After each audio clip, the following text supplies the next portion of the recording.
நீங்கள் சிந்தியுங்கள். ஒரு அரசு தன் நாட்டு மக்களுக்கு எதை செய்ய வேண்டும்? எதை செய்ய வேண்டும் நீங்க சொல்லுங்க. 1000 ரூபாய் மாதம் இதுவா ஒரு அரசு செய்ய வேண்டியது? திமுக அமைச்சர்கள் சொல்கிறார்கள் இல்லையா, ஓசி பஸ் அதுவா?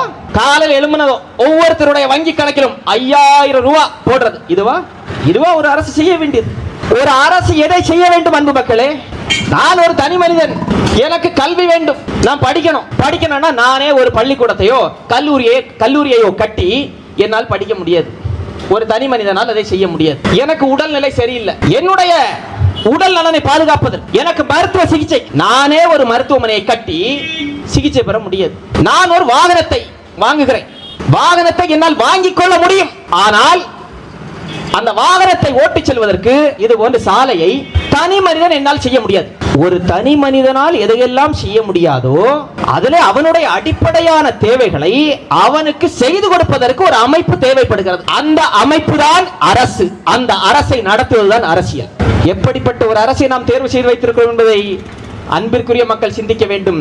ஒரு அரசு நாட்டு மக்களுக்கு எதை கொடுக்க வேண்டும் என்றால் தரமான கல்வி. நாட்டு மக்கள் எல்லோருக்கும் தரமான கல்வி இலவசமாக சமமாக கொடுக்க வேண்டும். இதுதான் ஒரு அரசு முதலில் அடிப்படையாக கொடுக்க வேண்டியது.